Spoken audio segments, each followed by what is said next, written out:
मित्रों नमस्कार। Parameter of law के इस चैनल में मैं आपका मित्र अशोक शर्मा रिटायर्ड जज आपका हार्टली वेलकम करता हूं। कुछ मित्रों द्वारा मुझसे यह पूछा गया है तथा महिलाओं द्वारा भी पूछा गया है कि सर समाज में महिलाओं की स्थिति कब सुधरेगी। तो मैं आज एलएलबी से संबंधित सिलेबस में भी बहुत सारे ऐसे अधिनियम लॉ स्टूडेंट्स को, चाहे वो 5 इयर्स कोर्स कर रहे हों, 3 इयर्स कोर्स कर रहे हों, उनको पढ़ाए जाते हैं। समाज की भी आवश्यकता है। महिलाओं के शोषण के संबंध में बहुत सारे अधिनियम बनाए गए हैं। उन्हें काम का जो भी काम नौकरी करती हैं, सेवा के घंटे तय हों, सुविधाएं हों, कब मैटरनिटी बेनिफिट मिलेगी, कितने घंटे करेंगी काम, ओवर टाइम कब मिलेगा, समान कार्य के लिए समान वेतन, ऐसे बहुत सारे वीडियो मैंने इस चैनल पर वुमन से संबंधित, कब उनके साथ डोमेस्टिक वायलेंस होती है, क्या होता है, उसमें क्या स्थिति बनती है, सारे विषयों पर आज इस जनरल वीडियो में प्रकाश डालने जा रहा हूं। वुमन और क्रिमिनल लॉ एक इम्पॉर्टेंट विषय है। प्राचीन काल से अर्थात आदिकाल से अनादिकाल तक महिलाओं पर अत्याचार और शोषण होता रहा है। जबकि वो जननी कहा जाता है उसे, वुमेन्स के प्रोटेक्शन की इसलिए आवश्यकता है कि वो जन्मदात्री है। समाज में सृष्टि उसके बिना नहीं चल सकती है। सृष्टि उत्पत्ति का कारण भी महिला है। ममतामयी माँ होती है, हर व्यक्ति की माँ है जिसने उसे जन्म दिया है।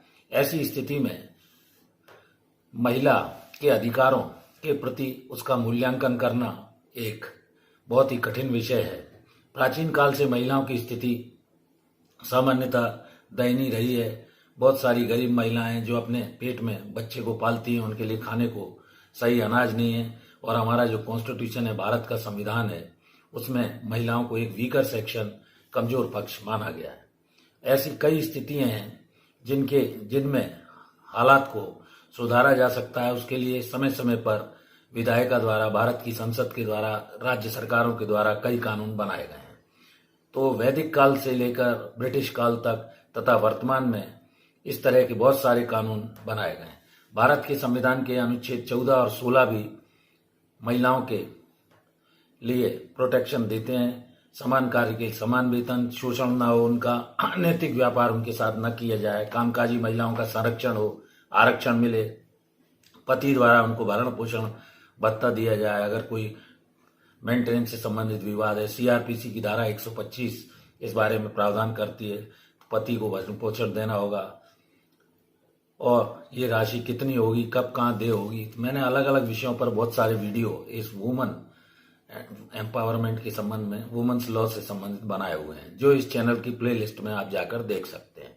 दंड प्रक्रिया संहिता के अंतर्गत उनको भरण पोषण का अधिकार दिया गया है।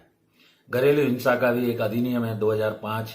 कई बार पति द्वारा, उनके देवर के द्वारा, सास ससुर के द्वारा महिलाओं के साथ प्रताड़ना की जाती है शादी के बाद। तो ऐसे सब कानून आप इस चैनल की प्लेलिस्ट में जाकर देख सकते हैं। एक बार, 2 बार कोई भी ऑफेंस होता है या ऑफेंस की पुनरावृत्ति होती है तो उसके लिए क्या बढ़ा हुआ दंड है, इस बारे में भी कुछ वीडियो बन गए हैं, कुछ मैं और बना दूंगा। किडनैपिंग, उनका महिलाओं का अपहरण व्यपहरण क्या होता है, जैसे आईपीसी के ऑफेंसेस भारतीय दंड संहिता में दिए गए हैं। कोई भी कानून जो बनाया जाता है महिलाओं के शोषण को रोकने के लिए, वो संविधान की मूल भावना के अंतर्गत बनाया जाता है। देश का, भारत देश का जो संविधान है वो सर्वोपरि है। सारे अधिनियम इस संविधान के दायरे में, इसके अंतर्गत ही बनते हैं। यदि कोई भी ऐसा प्रावधान बनाया जाता है जो संविधान के दायरे के बाहर है तो उसे न्यायालय द्वारा अल्ट्रा वायरस अर्थात रद्द कर दिया जाता है। महिला का अशिष्ट रूपेण प्रति कोई व्यक्ति ऐसे चित्र छापता है, उसके रंग के संबंध में, रूप के संबंध में चित्रण करता है, तो यह भी ऑफेंस है। इमोरल ट्रैफिकिंग एक्ट, अनैतिक व्यापार के संबंध में यदि कोई महिलाओं का अनैतिक व्यापार करता है और उनसे अवैधानिक कोई कार्य कराता है, उनकी लज्जा भंग करता है, ये भी ऑफेंस की श्रेणी में आते हैं। लज्जा भंग के संबंध में आईपीसी की धारा 354 ए बी सी डी ये बाद में जोड़े गए हैं।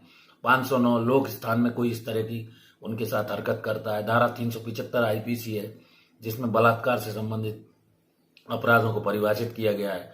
376 में बलात्कार से संबंधित दंड दिया गया है। 377 में अननेचुरल लस्ट, यानी अनैतिक किसी प्रकार का अननेचुरल लस्ट करता है तो ऐसे मामलों में महिला न्यायाधीशों की सुनवाई की भी सीआरपीसी में व्यवस्था की गई है। पहले समय में पति की मृत्यु के बाद कई महिलाएं सती हो जाया करती थी, तो प्रिवेंशन ऑफ सती एक्ट रखा गया है। कमीशन ऑफ सती, गर्भपात से संबंधित किसी महिला की इलीगल प्रेगनेंसी या लीगल है और वो गिराना चाहती है, इसके भी संबंध में कुछ प्रावधान बनाए गए हैं कि गर्भपात कब होगा, कैसे किया जाएगा, कौन करेगा। दहेज प्रतिषेध अधिनियम, डाउरी वगैरह उनके माता पिता से नहीं मांगी जा सकती। और क्रूएल्टी, अगर किसी तरह की दहेज के लिए उनके साथ क्रूएल्टी की जाती है, विवाह के 7 साल के अंदर महिला की मृत्यु हो जाती है तो उसके लिए क्या दंड है, सब पर विधियां या लॉज बने हुए हैं। मैटरनिटी बेनिफिट, महिला यदि शासकीय सेवा में है या प्राइवेट सेवा में है तो कब उसे मैटरनिटी बेनिफिट मिलेगी, कब मातृत्व लाभ मिलेगा, कब वेतन सहित होगा, कब वेतन रहित होगा, इस संबंध में भी अधिनियम है। कोई महिला को दुष्प्रेरित करके उसको उकसाता है आत्महत्या करने के लिए, इन पर सब पर कानून व्यवस्था है। और कब महिला की एविडेंस को साक्ष्य में ग्राह्य किया जाएगा, बच्चों महिला के लिए कारखानों में कितने घंटे होंगे, कब ओवर टाइम मिलेगा, कब उनसे काम लिया जाएगा। तो इस तरह महिलाओं के, वुमेन्स के एम्पावरमेंट के लिए कई विशेष विधियां बनी हुई हैं जो महिलाओं को संरक्षण प्रदान करती है। पहले से कुछ मामलों में महिलाओं की दशा काफी हद तक सुधरी है और उसका लाभ इन अधिनियमों का महिलाओं को मिल भी रहा है। तो मैं आपसे अनुरोध करता हूं कि इस चैनल पर वुमेन्स से संबंधित मेरी प्लेलिस्ट में जितने भी कानून बने हुए हैं, वो यदि वो तलाक लेती है, किससे तलाक लेगी, कब तलाक होगा, कितने प्रकार होते हैं, हर विषय पर, शादी क्या है, विवाह कब करेगी, कारखाना अधिनियम में यदि कहीं मजदूर है तो उसकी क्या स्थिति होगी, उसके समान कार्य के लिए समान वेतन, शोषण उसका ना हो, अनैतिक व्यापार उससे न कराया जाए, और पति द्वारा यदि भरण पोषण की उसके द्वारा मांग की गई है तो क्या स्थिति, कितनी राशि, कब कैसे क्लेम करेंगे। तो ये सारे लॉज मैंने आवश्यकता को देखते हुए तथा लोगों के सुझाव और कमेंट के आधार पर मैं इस चैनल में बनाता जा रहा हूं। आप कृपया चैनल से जुड़िए। यदि चैनल पर नए हैं और अभी तक आपने मेरे चैनल को सब्सक्राइब नहीं किया है, कृपया चैनल सब्सक्राइब कर लें, जिससे आपकी कानूनी जानकारी बढ़ती रहे, विशेषकर महिलाएं। जहां तक इस चैनल का प्रश्न है, मैं सामाजिक भलाई के उद्देश्य से इस चैनल पर विभिन्न विषयों को, कानूनी विषयों को लेकर आ रहा हूं और मुझे भरपूर आपका स्नेह भी मिल रहा है। लगभग 12,800 मेरे सब्सक्राइबर हो गए हैं। एक और विशेष अनुरोध है कि मेरी धर्मपत्नी का भी यूट्यूब पर एक चैनल है जो अर्चनाज आरटी हब के नाम से है, कृपया आप उससे भी जुड़ें। महिलाओं के लिए वो चैनल अत्यंत उपयोगी है, जिसमें फैशन से संबंधित डिजाइन, आर्ट, क्राफ्ट, सिलाई, कढ़ाई, बुनाई, ड्राइंग, पेंटिंग तथा भजन आदि डले हुए हैं। काफी महत्वपूर्ण चैनल है, उसे भी प्लीज सब्सक्राइब करें, क्योंकि मेरे वीडियोस बनाने में मेरी धर्मपत्नी का ही विशेष योगदान है। और इस वीडियो में यहीं तक, कल फिर मिलते हैं नए विषय के साथ। Thank you for watching this video. नमस्कार।